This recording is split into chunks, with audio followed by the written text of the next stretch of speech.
Hi, I'm Dom Hind, and fuck, I'm nearly 50. Actually, I'm 47 and 4 months, and I am starting to count. Let's be real. Aging is a bit of a minefield. 1 minute your skin is holding it together, and the next you're wondering when your jawline started migrating south, why your face looks permanently tired, and if that new freckle is just a freckle or something more sinister. And of course, the beauty industry loves this moment of panic. They throw every miracle cream, serum, and skin tightening treatment at us like we're supposed to believe they'll actually do something. And I've seriously tried so many of them and been disappointed. We're bombarded with ads promising to reverse aging, and yet no one really tells us what's actually happening to our skin or what it really needs as we get older. Because here's the thing, your skin is not the enemy. It's the largest organ in your body. It regenerates itself and it's constantly working to protect you. And yet we're conditioned to think of it as something we need to fix. But what if we stopped obsessing over wrinkles and instead focused on keeping our skin healthy? What if we stopped treating skin cancer as an afterthought and actually looked at how to prevent it? That's exactly what we're getting into today, because skincare is one thing, but skin health is the real game changer. And my guest today, he's not just working in dermatology, he's changing it. And he's challenging it.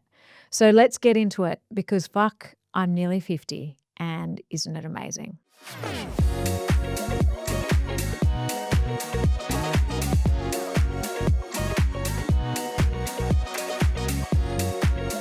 Dr Philip Tong isn't just a dermatologist. He's a force for change in an industry that desperately needs it. He's the mastermind behind DermScreen, an AI-powered skin cancer detection platform, making checks faster, more accessible, and more accurate than ever. He's also the founder of Dermatology Junction, a clinic that's flipping the traditional model of dermatology on its head. He's all about early detection, smarter systems, and putting patients first. And for me, this conversation is personal. Growing up in Noosa, sunscreen was optional and a deep tan was practically currency.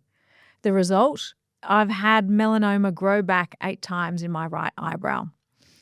It's been cut out 6 times. I've gone through Aldara treatment twice, which for the record is revolting, but it works. And it kickstarts your immune system to attack abnormal cells. And let me tell you, it's not gentle. And through every biopsy, every "is this normal?" text that I sent him, and every treatment, Phil has been the calm voice of reason. In today's episode, we're cutting through the noise. We talk about what's actually happening to your skin as you age, what's worth your time and money when it comes to sagging skin, and how AI is shifting the game when it comes to skin cancer detection. We also get into how hormones, lifestyle habits like sugar, and stress can impact the way your skin looks and feels in your 40s and your 50s, plus the biggest myths we need to let go of once and for all. So let's get into it. Phil, welcome to Fuck, I'm Nearly 50. Thank you, Dom. How would you introduce yourself in the least medical way possible? Isn't that the way and the only way that I introduce myself these days? Yes. So I would say I'm a very curious person. Mm-hmm. I like finding out about new things. Yes. Venturing into spaces that make me uncomfortable. And I would say I'm the eternal optimist. Yeah, I would absolutely agree with that. My passions are the intersection between health, which is I'm a practicing dermatologist here in Sydney, wellness. Mm-hmm. Part of what I do is making people well, and I practice that both in my personal and professional life, but technology as well, and I guess that's why we're here today. Yes. And yes, I think it is why we're here today, because you're doing some amazing things in technology, but we will talk about that later. Yes. But for now, let's talk about skin. Love it. Yeah. What's really happening to our skin in our 40s and 50s, and why does it feel like everything suddenly shifts? That's an excellent first question. And, it all starts kind of after 30. So I know this podcast is about kind of 2 decades later, but the changes in your skin are quite noticeable even after the age of 30, whereby you're losing about 1% of collagen every year from that point on. But the changes are more than that. You start losing that elasticity in the skin. Mm-hmm. You start noticing pigmentation. Yeah. You start losing the fat. And those changes in your face is what we, as everyone, will see as aging. And that's normal. Yeah. And that's the real emphasis of this. Mm. As a dermatologist, we want to tell people that these are normal changes. Yeah. But we can help people achieve the skin that they want in the, I guess, freshest possible way. And so with the collagen, because everyone's talking about collagen, is the collagen that you can drink, which I drink every morning, noon and lunch and afternoon, is that actually helping with building those collagen supplies or? That's a really interesting question. And it's a very controversial question, actually. I think there has been research done in smaller mammals, Yes. say. Yes. And there is certain evidence that would suggest that the collagen that you're talking about, it's called hydrolyzed collagen. And it's often from protein like marine Yes. or bovine. They somehow make its way into the skin in those laboratory settings. Right. Okay. Now, whether that translates to human Humans. settings Yeah. remains to be seen. Okay. And unfortunately, I haven't seen that evidence yet. Okay. Right. All right. You can keep hoping, though. Yeah. Yeah. Do you know what? I always say that I love to buy hope. And I do love to buy hope because it's like, yes, I hope it works. And when people say, does it actually work? I'm like, well, I don't know because I'm not going to stop it because it makes me feel better. But there's nothing wrong with hope. Yeah. True. There is nothing There's wrong nothing with wrong hope. with hope. No. Well, as the eternal optimist, there's Yes, that's definitely right. nothing wrong with That's hope. right. The saggy skin, what actually works and what is a waste of money? Let's start with what's a waste of money. Yep. Those topical skin firming creams Okay. with a lot of claims, Yes. beautiful packaging, Yes. probably save your money there. Right. I think we've touched on collagen supplements. Yeah. But there are a number of strategies that one can prove either both generally in the clinic Yes. to improve sagging skin. Okay. Obviously, hyaluronic acid fillers Yes. are available globally. And the reason why they work is because we lose if you like, the cement in between the bricks and mortar. Yeah. We lose that extracellular matrix and the hyaluronic acid that's in between them, keeping the skin looking plump. So there is no doubt that fillers do help and actually draw in water into the skin. But each has their own issues as well. Other ways of improving sagging skin include a technique called needle radiofrequency, whereby we deliver energy underneath the skin through these tiny needles. Again, that's very useful. Another way of delivering that energy is a technique called high intensity focus ultrasound. Yes. That's Or HIFU. Also known as HIFU. You're very well versed, Dom. Only because I've done it. So those technologies do have evidence and are generally done in medical grade practices, yes. Okay. So not the ones on the side of the road. Well, only because these technologies have risks and it needs Yes. to be delivered by professionals who know what they're doing. And also to get the results that you want as Yeah, well, right? true. And to know how far you can actually push it. That's right. Because, some people get scared. Mm. And for me, I'm like, if I'm paying for it, I want the best results possible. Yeah, it's to be able to know what is the capabilities of the equipment, the machine, and also balance that with the patient's skin type and the outcome that they want to achieve. Can I just ask, you talked about hyaluronic acid. I can never say that word. I always get it mixed up. But topical hyaluronic acid, What do you think of that? Probably just sits on the top of the skin. Oh, well, I think it's been amazing for me. But again, I'm buying hope. It may not be what you think is happening, but it probably gives you the impression that the skin is brighter. Okay. Yeah, and that's what you see is working. So there are a lot of things that you can do topically Yes. that can help make the skin look brighter, Um, and that gives you the appearance of, youthful skin. okay. I actually like that. Like there's the topical. So is that like the superficial, Mm, immediate, but it's not the longer term? that's right. So that, but and this is what we do for all our patients. Yes. There are things that you can do topically, so Yes. at-home treatments, the things that you can do in between. This Yeah. is what I would call your homework. Yeah. And then there's the in-clinic treatments as well, which you can do, which we help you with. Okay. So the two have to work in. I think so. Yeah. Okay. Good. And what's the bare minimum skin routine Mm. that you think we should be doing from, well, you say 30 is when it starts to go south. apart. Yeah, fall apart. But what about when you're like mid 40s or getting towards your 50s? What do you think the skin routine should be? There's still hope. Yeah, good, great, thanks. Thanks.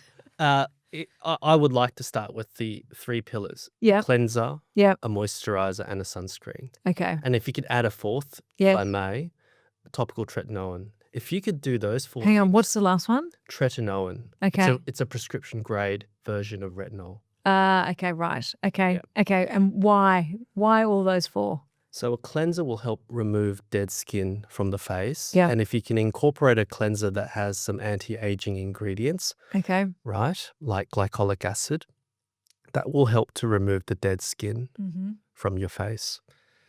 That comes through just wear and tear, pollution and so forth. And then a good moisturizer would help just to fill in those cracks and just rehydrate your skin. Again, from what we subject our skin to: Yeah. pollution, sweat, makeup, etc. Beach, Beach. swimming. All of that, salt. And then obviously a good sunscreen makes a huge difference. Broad spectrum, factor 50, protecting against UVA and UVB rays. Again, the reason why that's so important is because the sun has incredible effects on breaking down collagen and elastin Yeah. of the skin, and that's some of the telltale signs of aging, right? See, it's so hard because I mean, growing up in Noosa, I love the sun, Yeah, which yeah. is why I've had melanoma 8 times. But it's so hard to. Can you still go out in the sun with the sunscreen on, or you're just saying hard no? I have this conversation with my patients all the time, and we live in a beautiful country, which is Australia. And there's no reason why we should not enjoy that outdoor lifestyle that we're blessed to have. I just think we can just do it safely, which Okay, means not in the middle of the day. well, a broad brim hat, sunnies, Yeah. sunglasses, sunscreen, and reapplying that sunscreen every 4 hours, covering it where you can, long sleeves. And yes, try not to go out in the middle of the day would be ideal. Try to seek some shade. And I think that's the best you can do. Yeah. Okay. All right. And so what was the 4th one? The Topical tretinoin. okay. Mm. Right. I'm not doing that. Or maybe you are. Okay. I'm not sure. We'll talk about that later. We'll talk about that later. What's your go-to treatment for looking fresher, not frozen? Oh, very good. Tretinoin will be part of that because that really helps cell turnover. So what that means is that your skin, the dead skin cells are removed, pigmentation is reduced. So that's a really good foundation for that. There's nothing wrong with a little bit of toxin. Yep. Particularly well. Hang on, and you're talking about like Botox rather, yeah. That's right. Can you no talk brand like names here. yeah, okay, well, what Are we allowed to use brand names? I know, it's not that big. It's Come your on. Yeah, you're podcast. 100%. Yes, that is what I'm talking Okay, about. right, okay. Well placed in the right areas, done judiciously, carefully, and with consideration, Yes. can do wonders just to make you feel like A bit fresher. fresh. Yeah. I had a presenter come to me yesterday, 2 weeks after her first treatment, Oh, and she was, towards, around 50. around your age is what you No, were trying to that's not say. what I'm trying to say. And she said, because all her friends were doing it, and she wanted to see what it would do for her, Yeah. and she was amazed what could be Mm. achieved, but she just felt that confidence that she gave, and then as a result of that, she was actually getting inquiries about additional jobs and Oh, that she really? was getting, Yeah, and I think it's that interesting. confidence Yeah, that it you is. get. It's a little confidence. Yeah. The thing that really annoys me, what is the age that someone should be starting? Mm. Or, I mean, I know it's a personal thing, but Yeah. like when you're sitting there and you hear an 18 to 21-year-old talking about their injections because it's all preventative, Yeah. is that something that should be considered, or I is think that, I think that's very controversial. yeah, Prejuvenation is a term that's being used, preventative rejuvenation. And I think when there's no obvious lines that are static, so lines that are present at rest. so you're talking about wrinkles? Yeah, Correct. like in normal person's language. Of course, I Yeah, should be okay, like yeah. wrinkles at rest, Yeah. right? Wrinkles at rest, great. That's probably the time that you should consider it. So I would say I don't offer those types of treatments Yeah. to 18-year-olds. I would only offer it to those that I can actually see visible signs of Wrinkles at wrinkles. rest. Wrinkles That's at right. rest. That's Okay, right. great. That's right. It is like, yeah, it is very interesting. What are the other go-to treatments? It there aren't this question gets asked by dermatologists all the time. There's not much you have to do to your skin to make it look healthy. Yeah, Moisturizing, vitamin A, which is yeah. tretinoin that I mentioned before, a good sunscreen Okay. All right. is a good foundation. So many of us don't realize that our skin is being impacted by perimenopause. What is going on under the surface then? Mm. So they say that when you go through perimenopause, estrogen has a huge impact on collagen content. Mm-hmm. So they say there are statistics that inform us that once you hit perimenopause or have gone through menopause, collagen drops by up to 30%. Yeah. Yeah. Right? And that's where that sudden cliff, if you like, Yeah. changes. And unfortunately, there's very minimal ways that you can help with that. There are, of course, hormone replacement therapies, HRT, that you could do to help with that. But if you're losing collagen that rapidly, there are very few things that can replenish that. But there are, of course, treatments that you can do that are available Yeah. in clinic to help with that. Yeah. And do you think so? Because I do know a few of them, like Sculpture, or what they're talking about now is Redurin, or the salmon sperm one. Correct. Do you think in the lead up to going through perimenopause or menopause, it's better to try and stock bank those collagen stores so that when it does fall down, there is more I that is there? And to add to that, Profilo is Oh, another yeah, one. sorry, Profilo. That Yep. that is but everything that you've listed is treatments for that. We don't have the evidence as yet to say whether stock banking prior to menopause could actually have a preventative effect Right. post-menopause. It'd be very interesting in, say, 10 years' time Yeah, to see what. to Yeah. see those that have been using these types of treatments in their 30s and 40s What they're. compared to those who have only started after turning 50, whether or not that early intervention makes a difference. Now, that being said, this has been done with Well, it hasn't been done in Korea for such a long time. it has been done in Korea, but that being said, I haven't seen any studies that Yeah. actually compare that to those that have started it later. Okay. So it's that providing that controlled trial that hasn't been done.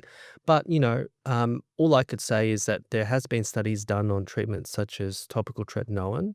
Mhm. Those who have started earlier in their life do look better than that. those who have started later. Yeah. Those who have used botulinum toxin, Botox, as a Yep. brand earlier in their life, they find that the amount that they need to use later on Right. is It's less. reduced. Yeah. Okay. Yeah, so there are those types of studies that have Yeah. shown that. Okay. So what you're saying is start now to start preventing, the impacts of aging. Potentially, yes. Yeah. Yeah. Like depending on what works for you. That's right. Yeah. And what can we do now to start supporting our skin through those hormone changes? I think we have mentioned some treatments already, Yeah. but they can be very expensive. Yeah. That's the thing. It's not necessarily accessible to everyone, but by all means, if you can explore those treatments, I think they are worth exploring. Mm-hmm. But moving beyond that, I think looking at needle radiofrequency, Or RF needling RF needling, in normal. Yeah. yes, RF needling or needle RF, Yeah. which is how they call it on the street, as they say, and HIFU. Yeah. Those are treatments that may not be as expensive. Yeah, They still okay. are treatments. Yeah. That might be able to provide longer lasting effect. Okay. Because what they're doing is actually, again, stimulating the body's own response to produce elastin and collagen. Okay, great. All right. Okay, so we've talked about skin. Now, Yes. the last probably thing that one can do, and people might be against this, but if you want potentially bang for buck, Yeah. a facelift, obviously. You can't go by. Well, I'll let the you've seen plastics- Kris Jenner lately. Oh my gosh, her 70-year-old. She looks. Well, that's thin. right. But I think she's had a combination of things. Oh, okay. What do you think she's had done? I think she's had both injectable treatments as well as surgical treatments. Yeah. Okay. And I think that and I think it was done very well. Yeah. To be honest. Yeah. I think that ability to know what can be achieved with non-surgical and surgical strategies is why you go to someone that is a true professional. Yeah. And I think that it is, the right thing. And the other thing is it's your face, it's your skin. It's like you do want to make sure that you are going to someone trusted. Well, I think Kris Jenner can afford that. Yeah. I think someone was telling me the other day that after that facelift, there's now a 3-year wait list. That's a surgeon. For that surgeon. I was like, what? Anyway, they still put their name down. That's the I was US like, for you. Oh, it is. That's the US. So you've been part of my melanoma story for years. What do most people not understand about skin cancer? That even though you've done the damage, say, in Noosa, you've done the damage in your 20s, 30s, and 40s, protecting your skin now from this point forward can still have a measurable impact on preventing skin cancers later on in life. And they've proven this in the lab. Right. Yes. So there was a University of Queensland study that actually says, yes, we do suffer damaging the DNA from the UV rays early on in life. We know all that, right? But protecting your skin now can still prevent those effects of DNA damage on cells that then transform into skin cancer. Oh, wow. So a lot of people say, oh, I've done all the damage, I can't do anything about it. Yeah, okay. It's not correct. Right. So it's That's still actually worthwhile right. protecting your skin and not giving up hope. Okay, good. Like that hope. Besides SPF, what can actually help protect our skin from long-term damage? So again, drawing from what's been published in the literature, there has been early evidence of the use of a vitamin B supplement, nicotinamide, that has been shown to reduce precancers and some skin cancers. Right. So that's available as a supplement in pharmacies, and you just follow the instructions to take it. And for some dermatologists, they swear by it. I think a lot of US dermatologists do recommend it to their patients. Okay. I do know it's popular among some people who have spent a lot of time outdoors, and some patients swear by it. Okay. And it's very safe. Yeah, okay. And I'm sure what you don't use or what your body doesn't use, it just excretes anyway. Correct. And the idea is that it quenches all those free radicals that gets generated from from UV damage and DNA damage. Right. And what was it called again? Nicotinamide. Vitamin B, nicotinamide. Okay, great. For people with a history like mine, what extra steps should we be taking? I think just from what you said is making sure that the damage can be stopped. That's a big one that I've taken out. I think threefold. One, have daily habits and routines to help prevent future occurrence of skin cancer, and that includes taking supplements, wearing sunscreen, checking yourself. Yes. So either in a mirror or with the aid of, if you've got some photographs in the past. Yeah. I know you keep a really excellent diary. Yeah. Yes. 2, have a healthy relationship with your GP and or dermatologist. And I think that's where having that relationship is very good, because that way you can, if you're worried about something, you don't feel embarrassed to go to them. No. Yeah. To speak up. Because I think the worst thing that can happen is that, I think most people actually know that that part of their body doesn't look quite right, but they don't want to say anything, or they feel embarrassed that they might be wrong, or that it's just nothing. But I think having that relationship with your doctor can actually make a huge impact regarding early detection. I think it is so important. I mean, you know that I love Dr. Susie because she's just the best, and will make sure that you are looked after 100% of the Yeah. time. But it is a game changer having a doctor that you can actually talk to and say, hey, what about this? Yeah. And not feeling, because, in the past I've had doctors that are so like bedside manner is they're just not warm. They don't want a relationship with you. They're just wanting to get through to the next patient. But when someone actually cares about you, it makes such a difference. That's right. It's a real partnership, I think, Yeah. between the health professional and the patient. Yeah. And I mean, I've learnt, because I've got amazing people around me like you and Pascal and Susie, but you do have to have that relationship, and you have to own it as well. Like Yes. if you personally do not own your Yes. health, Yes. the doctors aren't going to. Yes. Like they care, but it's on you to own it. Yes. And the third tip that I would give would be, have some kind of record, and it could be a record on your phone. You could have something a bit more structured and standardized, like what we do here at DermScreen. It doesn't really matter, as long as you have some kind of record keeping to allow you to track your skin over time. I think then it empowers the patient outside of the consultation, because look, at the end of the day, I'm only seeing the patient at one time point. And that's, I can't follow you at the other time. So I kind of need the patient to be part of this checking process. Yeah. But you know what I love about DermScreen, and I always say this, like with everything, is it's a baseline. Like it is your baseline check-in, and you only have to do it once. I mean, you update it, but like once as your baseline. And I know I've sent you so many spot checks going, oh my gosh, I've got this, is this? And you go, no, it was on the original photos. Yeah. It's fine. It doesn't look like it's changed. Yeah. But if I didn't have that baseline, I would be freaking out all the time. And I think, that the record keeping, but having photos that you can refer back to, like that is a game changer. They say with more data points, you can make better decisions, right? Yeah. And that's just more data points. That was such a sign. That was such a medical thing to say. Oh, sorry.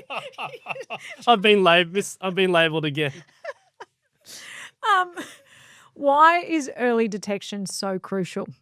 I think when it comes to certain types of skin cancers, like melanoma, early detection makes a huge difference.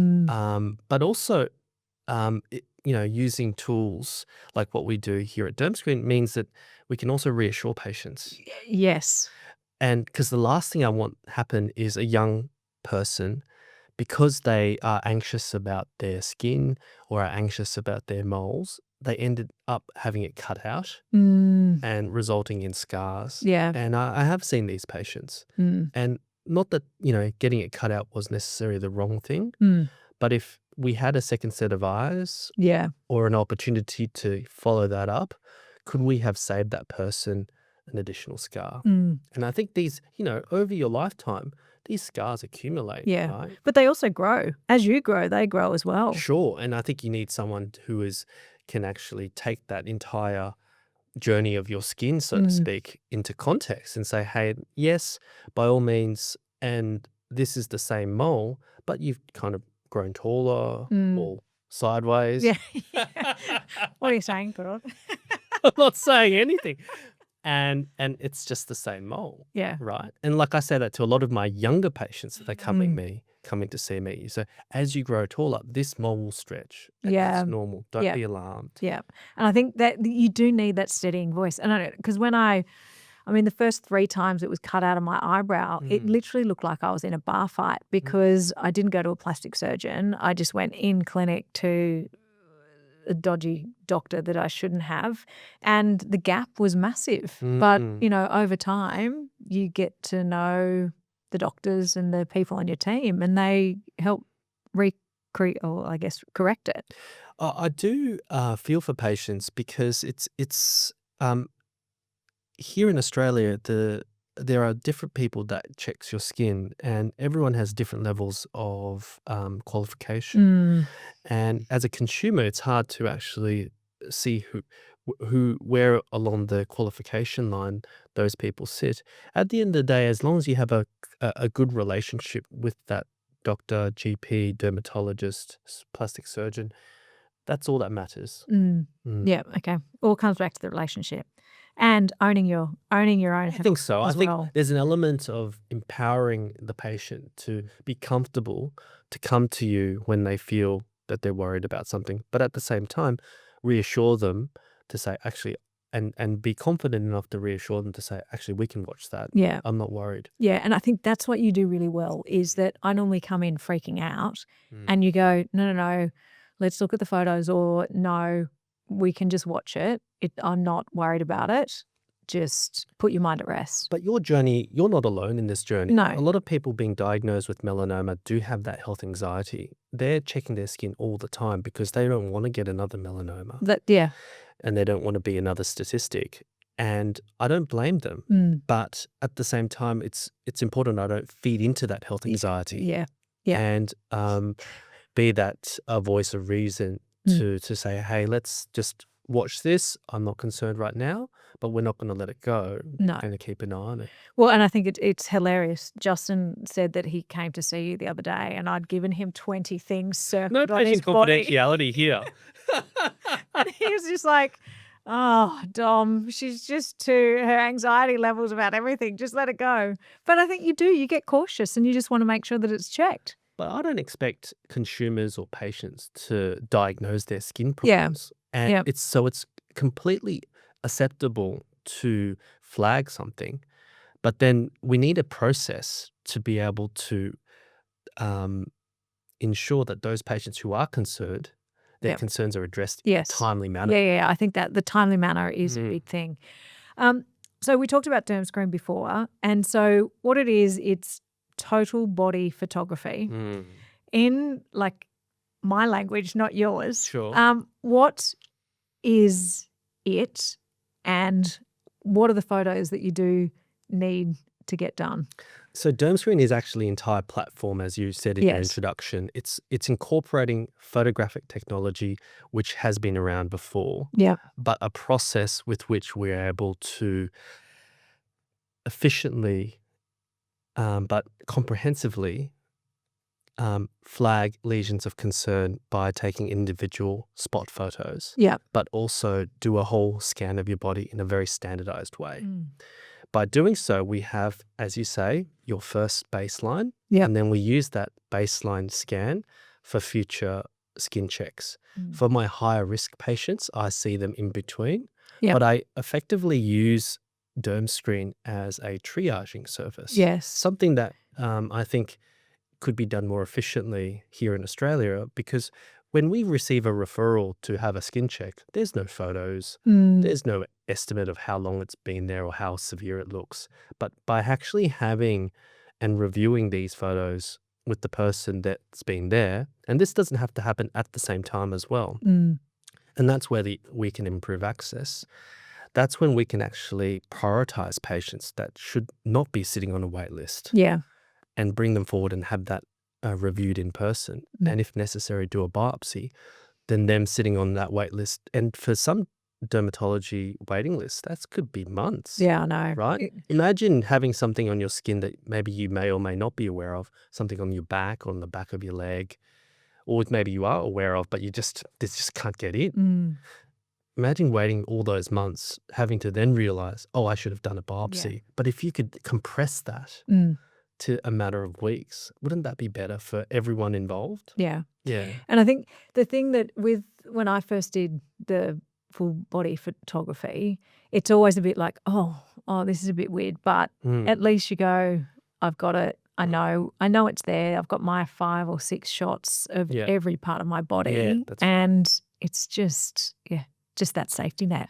I think as we get into the whole concept of, whole body health assessments, I think that's an emerging part of health that we're seeing. And as that becomes much more standardized across Australia as well as globally, the concept of actually stripping down to your underwear and having this scan performed may not seem as confronting as it sounds. Yeah. And I think it is. It's, the initial first one. And then you're like, oh, whatever. If it's going to help me, I will just get it done.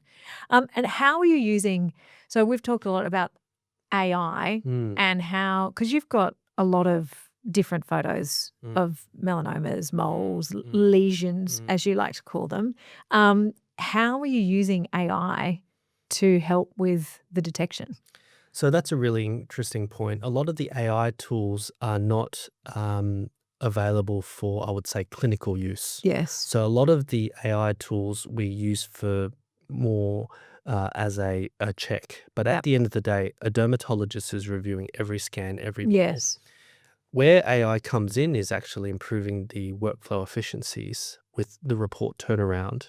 Right. And helping the reports look very structured and beautiful. Mm-hmm. But ultimately, what will happen is, and we're seeing this with some of the bigger AI companies out there, that they're actually able to digest an image like a radiology film and actually produce a report faster than a reporting human. Yeah. And I don't think skin is that far away. So we are actually poised to capitalize on that advancement when it is ready for clinical use. And when do you think it is going to be ready? I think within the next 5 to 10 years. Right.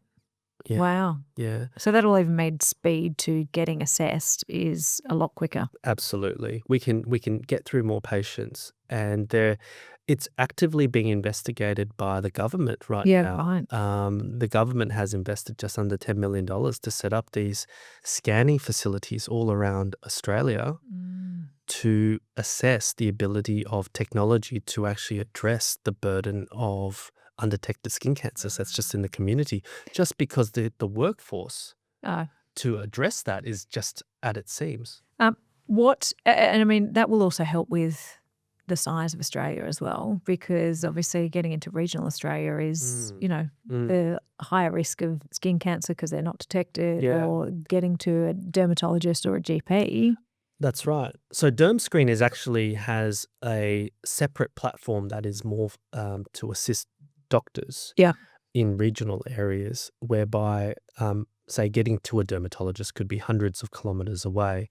So I support GPs, say, as far west as Broken Hill, as far south as Ulladulla, as far north as Port Macquarie, actually even Toowoomba in Queensland, whereby they can send a photo and a short statement summary. And I actually can reply back to them and allow them to actually take care of the patient within the home, within their location. Yeah. Which is a good thing.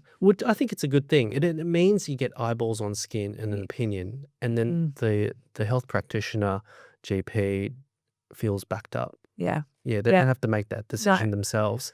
And it just means that if we can actually get a mole or a lesion assessed sooner by simply using special tools to take a photograph, getting it sent to me, and I could provide an opinion, that just means that, again, time to treatment is shortened.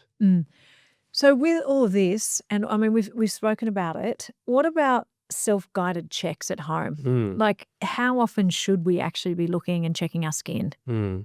I think it depends on whether your own risk factors as Yeah. well. But I do say as a minimum, maybe quarterly. Yeah. And if you could do it kind of just after a shower in front of a mirror or something like that. And there are um, guides to help Yes. you examine. If you have two mirrors, it's even better because Right. you can then see your back. And we don't have to do it on this podcast. Yes. But there are plenty of techniques to help you examine your skin Yeah. Okay. after that. So, but of course, if you've had melanoma, for example, it's Yeah. really important to check the scars. Yes. It's also Yes. very important to feel your lymph nodes as well. Right. So, the neck, Yeah. under the eye. It depends on how aggressive the melanoma was. Yeah. Yeah. But for those patients that have a more aggressive form of melanoma, it's also important to incorporate that as part of your self-checks as well. I think even the last time that it came back, it was in the scar. Mm. Like for me, it was in the scar. And I actually had one of those magnifying mirrors and I was like, what is that? Oh, there's some pigment there. And that's when I saw that it came back. So it is, the scars are really important to check. Yeah, absolutely. So it's really important that we know the patient's history and check those scars accordingly. Yeah. Okay. Is there anything else we need to know about skin or checking our skin before we move on to the great stuff like sugar? I think we've covered it Okay, good. pretty well. I think the key things are good relationship with your GP and dermatologist. Mm, You own your health. that's right. It's not on the doctor to own it because they've got so many patients that they are saying that if it's not you, like you've got to be doing it. Start now. So make sure that the skin routine is starting now. Yes. And it can be customized dependent on where you are and irrespective of the damage that you have done to your skin in the sun, you can still make a difference. Spot on. Yes. 8+. Okay. Now let's talk about the fun stuff. Yes. Like just the sugar that we were eating I before. love Sugar, alcohol, sleep, stress. Yeah. How much do they actually impact our skin? You know how I was talking about those free radicals before? Yes. Okay. They're producing free radicals in the skin and are aging you. Right. Yeah. So if we can limit those types of stress on the skin, Yep. seems unachievable, but it is achievable. Just in May, it's unachievable. Maybe in June it might be. I think it could go a long way. Okay. But I mean, these are vices that one can have Yeah. every now and then, but there are certainly much worse vices that you can do on your skin. Yeah. Okay. Like baking in the sun. Like smoking. Oh, okay. Right. Yeah. Okay. Like smoking really ages you. Okay. Mm. All right. Good. Thank goodness I don't smoke. What's one small lifestyle shift that makes a big difference to skin health? Drinking plenty of water. What if you think water's boring? Add a squeeze of lemon. Okay. It's such a boring drink. And I know I need to drink more, but it's so boring. Anyway. Okay. It might stem off the sugar and the Yeah, okay. all the. Should we both partake? Yep, I'm going to have a sip of water now. And I know I do need to take a bottle with me wherever I go. So I think that's going to be one of my try this before 50 challenges is for 2 months, take a bottle wherever I go. Great. Is there such a thing as glow from the inside out? Or is that just wellness marketing? I think when you look after yourself, both from a physical standpoint, you're working out, you're eating well, you spend the time to take care of your skin, take care of your hair, take care of your nails. Yeah. You have that confidence, and that is the glow that I think people have. Okay. I think that's a great spin on it, the confidence. And it is taking the time to invest in you. That's right. Like even now, I think about the exercise that I'm doing and I used to run a lot of marathons, but now I'm like, my 80-year-old body will hate me if I'm still running. My knees won't work, my joints won't work, but it is taking that interest in you. I was watching an old video of Warren Buffett, teaching some high school kids about life lessons. Yep. And he describes the human body as an automobile. You only have one car, Mm. right? And you need to make sure that you look after that car Mm. the best that you can, because you've only got one. Mm. And that changes your mentality about your body, I think. Yeah. Because without that car, you can't go to places. No, you can't. So the more that you can actually think about looking after yourself, both physically, mentally, emotionally, the further you can go Yeah. in that car. Mm. And I thought that was really powerful. Yeah, it is. It's a really important message for young people, I think. Yeah, I do. Yeah, I think that. Yeah. Yeah. Yes, that's a great thing. What's the most overhyped trend you're seeing now? The ice water facial. Oh, really? Have you seen that? Yes. I may have the cryo. What is it? The cryo sticks What's at the home. point? I don't know. It just makes you feel like, okay. Like you've woken up. Yeah, that I've woken up, which I need to do. It's great it's great for soothing the skin Yes, if you've had a treatment that that's hurts. true. That is true. Yeah. The equivalent of that is putting a spray bottle in the fridge and then spritzing your face. Yeah, all right. Okay. So the ice water I just on find it face. hilarious. Oh, okay, good. And why do you find it hilarious? Oh, because people are doing it all over the internet. Yeah, I know. And, putting a bucket, ice takes time to make. You have to Yes. dunk your face in it. Water gets everywhere. It's messy. Is it messy? No, I've got the sticks. The Oh, the Kairos. sticks. The Kairos. Okay, you've Right. elevated it. I've elevated it. So I just get the sticks out, put them on my eyes. But I do only do it after a treatment. Okay. Otherwise, I forget. It's one of those things that I'm not really good at. What's something people think is helping their skin, but is actually doing more harm than good? I would say exfoliating. Oh. So I mean, before a lot of skin cleansers have these kind of beads in them designed to kind of take off that top dead layer of skin. I think that could be drying your skin unnecessarily. Right. So there are good cleansers nowadays that can do that chemically with glycolic acids and so forth. So I don't think it's good to over scrub. Okay. And that being said, in addition to that, if I may have a second one, the use of toners as well. Oh, really? Yeah, so toners have a property that kind of helps to have that squeaky clean feeling, particularly if you're wearing makeup. But modern cleansers these days have, in my opinion, replaced the need for toning. Right. Yeah, Okay. And it's one less step. I agree. How good's that? What's one thing most people over 45 wish they'd started doing earlier? I know you're wearing sunscreen. No, I probably would say the use of tretinoin or a vitamin A, topical vitamin A. Okay. I think if you can start that in your 30s, you will do a lot of good later on. Why didn't I start that over 40? You didn't meet me back then. What's the one skincare myth that drives you mad? Is that patients say, oh, I'm indoors all the time, so I don't need to wear sunscreen. And you'll be surprised how important it is to make that as part of your routine. Because even if you're indoors, you might be driving to work. Mm-hmm. The front windshield is not tinted, Yes. right? You're sitting in an office, maybe there's a window. You're getting UV coming through that window.